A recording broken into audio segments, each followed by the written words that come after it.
Good morning. This is day 3 of 21 days of practice. Welcome. I'm Laura V, and we're going to talk about nervous system regulation. That's going to be the focus of today's practice.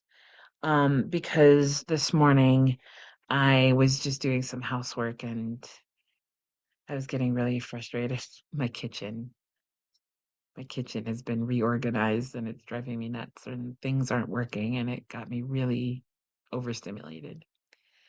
And I was like, what do I do? And it led me to digging into all of the digital books that I had downloaded on Kindle samples and Kindle Unlimited books. And I started looking for, okay, give me some somatic exercises that I can do. And I found the Somatic Therapy Workbook by Ava Waters. And so we are going to practice some of the exercises that she offers in the book. But first, we're going to do our the one we start with all the time, which is we close our eyes and breathe from our heart space. Breathe in,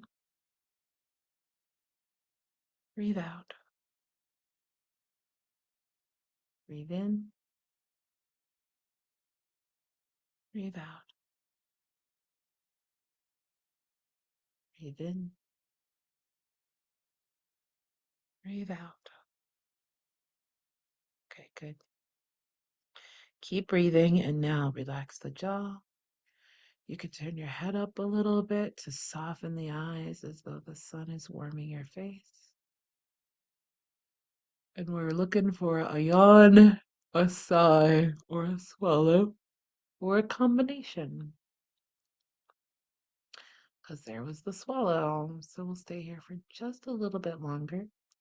This can take anywhere from 5 seconds to 5 minutes. But we want to be sure that that sigh or that swallow or that yawn happens because that's the signal that our body is releasing the tension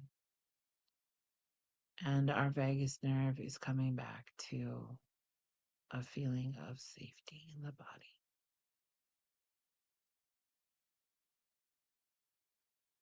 Because I was doing my exercises this morning and I forgot to wait for the yawn or the sigh. And I finally remembered, oh, that's right. I'm supposed to get a sigh or a yawn. That was really interesting. So that's how you know you're actually doing something. Is you get that the body's response of releasing tension. Really important. Okay. There's another yawn. By the way, if you're yawning a lot, that's good. That's a sign that good things are happening, so keep it up.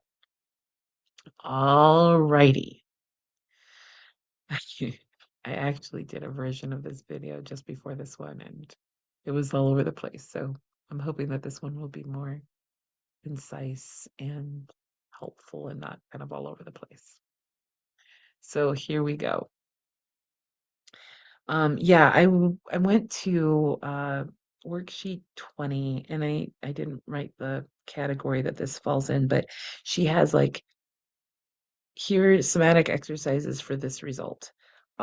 So one of them was somatic exercises to lower cortisol and release anxiety, somatic exercises to reduce overwhelm and panic, and then one for anger, which I thought was really interesting. Somatic exercises to release anger. It's like, oh, I could use that. Uh, oh dear. And actually, we will talk about that next time because I have started to get the idea. I'm understanding better that when I get angry, it's because I'm feeling a sense of loss of control. And oh my gosh, when you're abused, you have no control. You are taught that you're helpless and powerless and stuff. So we're going to talk about that. But today we're going to orient to safety. And yeah, orienting to safety. That's actually one of our worksheets, but that's really what we're trying to do is orient to safety. And so one way to do that is somatic sighing. Okay, so how do you do that? I'm like, you can make yourself sigh? Yes, you can. I'm like, oh, okay. Ooh, that reminds me. I've got another one. Okay. So, somatic sighing. What you do is you take in a deep breath and then two quick ones. And then, ah, and that's somatic sighing. So, let's do six of those. So, here we go. One, quick. Ah, okay. Two. Ah, there we go. Take it. Three. Ah,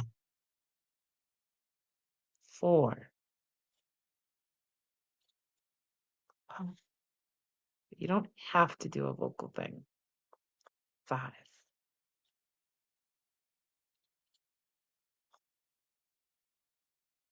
six.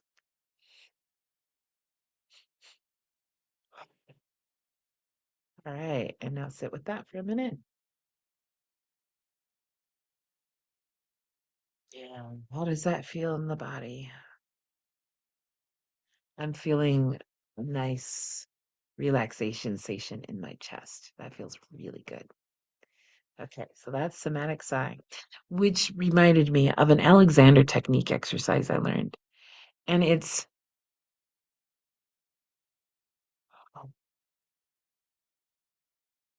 it's breathing in with a smile.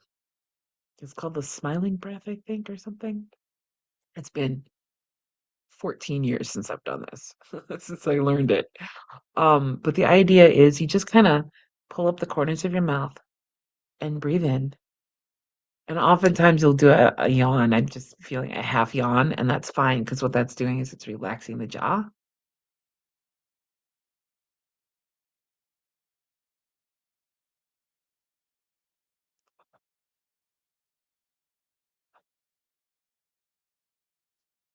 You can try that. That dries out my throat. Boom. Yeah, I've got some tea here. Okay. All right. So another one worksheet exercise that I found really helpful was the vagus nerve stimulation. And here's where we're going to have voice lesson time because this is down my alley. So the three ways that she recommends stimulating your vagus nerve is the hum, gargling, and belly laughing. I was like, is that interesting? Humming is up my alley. I'm a former voice teacher.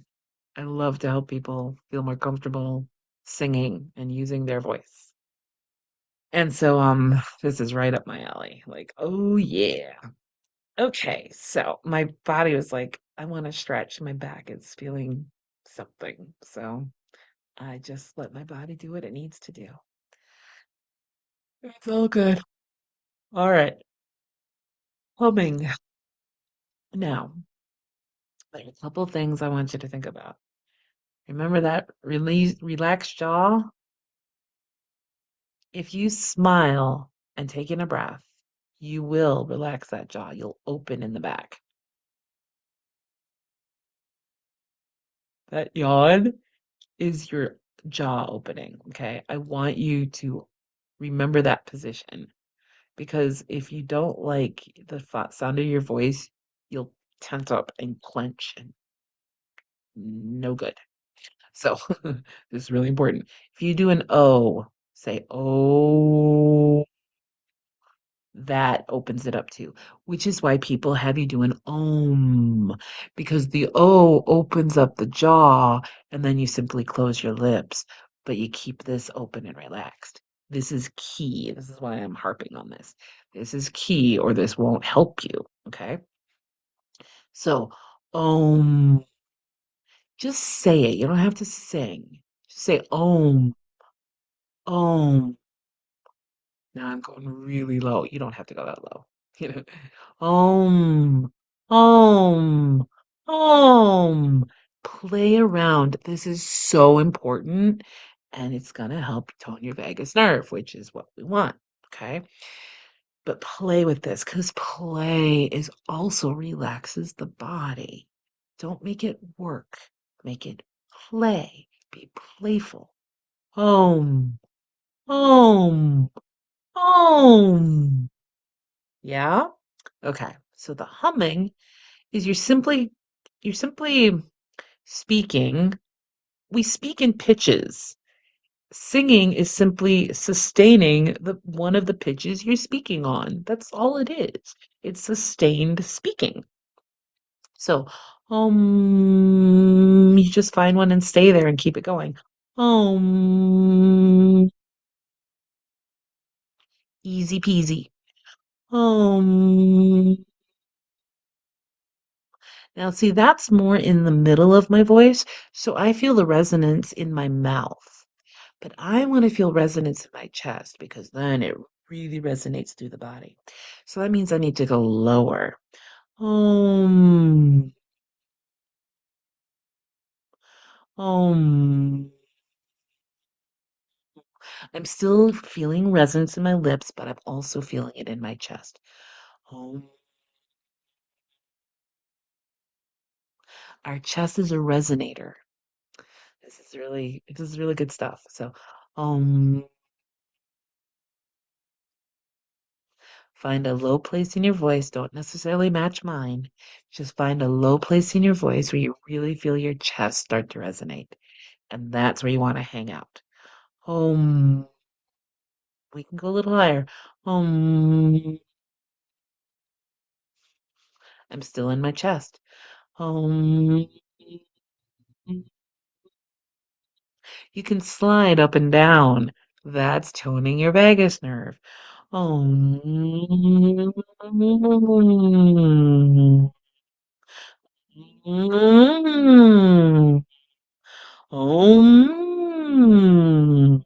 See? Yeah. So there we are. So when you play around with your voice and really get it resonating, you are toning your vagus. Okay, very cool. All right, belly laughing. There is a way to do this without having to feel like you're laughing. Well, okay, because the idea of me like faking a belly laugh, that drives me nuts. But as a voice singer, wait a minute, as a singer and voice teacher, here we go. Um, this is an exercise I do. It's something you do to activate your singing muscles. And it's by ha ha ha. It's by you're pulling in your abdominal muscles quickly. Ha ha.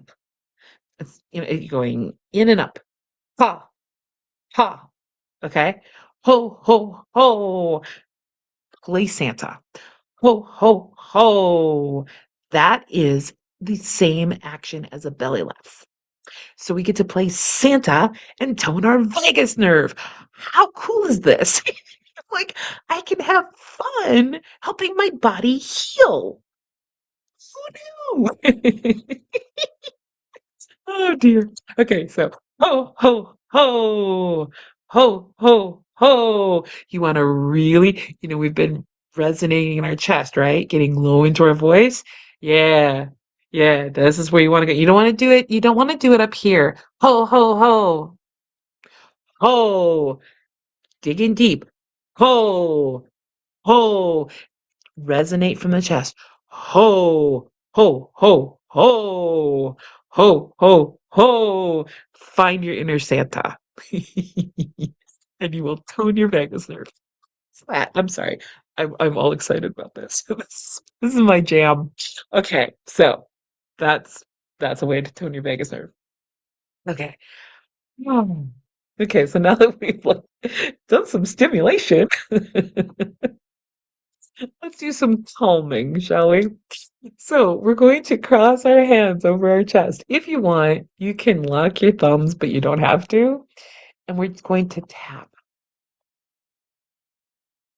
This is called the butterfly hug.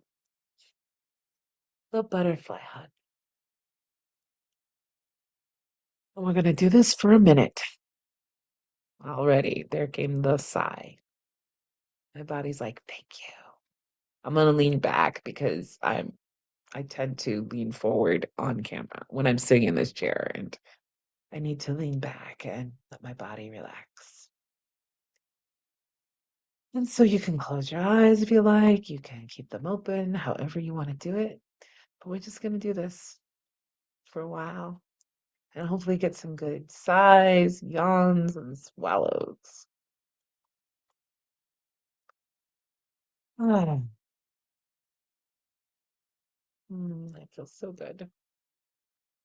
So we're gonna stay here for a little bit longer.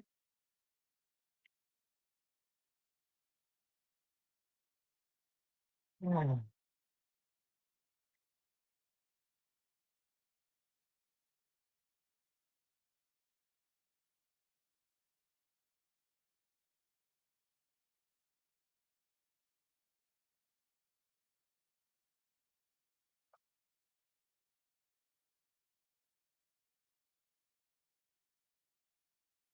all right. But yeah, just take some deep breaths and sigh. Oh, let's do another one. Breathe in. Oh, yeah. Oh, stretching. Okay. The butterfly hug. Now, there's another way to kind of give yourself a hug. This may look a little complicated. So if it looks too complicated, just forget it. But it works really well. And what you do is you cross. So the best way I can say it is start here and then cross and interlock your fingers and then turn in and hold. And you can cross your legs too. Just make sure my right hand is over my, no, sorry, my left arm is over my right arm. So I want my left leg over my right leg. If you do it the opposite direction with your legs, it doesn't work as well. So you want them to be in the same direction. I'm left-handed, so my left goes over my right. If you're right-handed, you probably put your right over your left. So that's just the thing to notice, okay? And then we just sit here, and it is so calming. It can bring you down really fast if you're overstimulated. Hmm. Yeah. Now that I've got my voice activated, it just wants to hum and sigh all day. Okay. And so we'll just stay here for a moment. All right. Okay. So now I want to talk about sensory grounding. This is really great if you find yourself in acute distress, if you've been triggered. Flashbacks, no fun. This will help get you back into the present moment. And that's the other thing about this is really great for flashbacks. Anything where you're freaking out about either something from the past has suddenly come up and is overwhelming you, or you may be worried about future things and it's overwhelming you. We're wanting to calm the overwhelm, right? So, three things you can try. Ice. Um, one way I was given was freeze an orange. It can be helpful. Um, Not my favorite, and you have to go find a freezer. I keep essential oils near my bed, my desk, and things. This can really pull you out. And here's the thing, play around with some because you're going to find your own personal mix. What I found to be the most effective to bring me back into the present and to calm the overwhelm is to mix citrus with peppermint. But you can just open a bottle and sniff, and that'll help. Another thing you can do is pour it a few drops onto a napkin or Kleenex and keep that near you or in a pocket. So if you're outdoors and you get overwhelmed, you can quick grab it and take a sniff.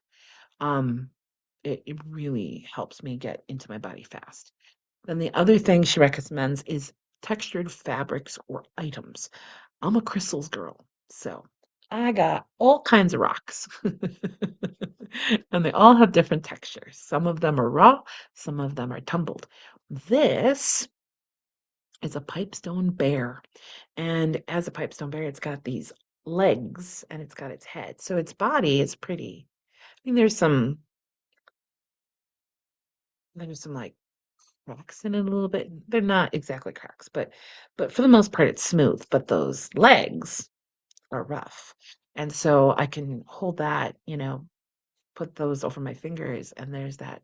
And that can also be a very grounding thing. Soothing, but it can also be a grounding thing. So, rocks. So even just if you find a couple of rocks outside, like some gravel pieces or something, texture, it works. And thinking about that, um, one last thing I want to recommend is a blanket or a scarf wrapping it around you can really help you to feel safe. So that's a great one too. All right. Yes. And then the last one we're going to do is rocking or swaying. So you can rock back and forth. It's funny in the autism community, this is called stimming. It's a nervous system regulation thing. We made it a bad thing, and now suddenly, oh my gosh, do this to heal from trauma. So those of you who are autistic and have been told stimming is bad and it made you seem weird or something, just know you were ahead of time. You were tuned into your body and you knew what your body needed. And that's okay, because the world can be very overstimulating.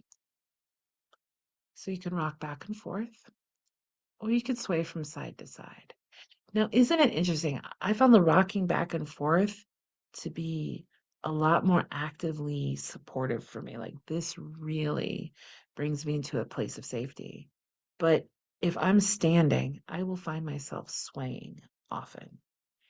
And I'm getting the clue that that's a vestibular thing. But you can sway to side, or you can rock back and forth.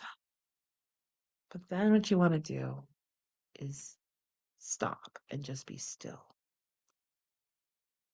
Um, yeah. And let your body just feel the effects of that motion. There was a swallow. Yeah, that really helped my body. All right. I think this has become a 23-minute video. Goodness gracious. Okay, so I hope this was helpful. I hope this practice, you know, pick what resonates and leave the rest.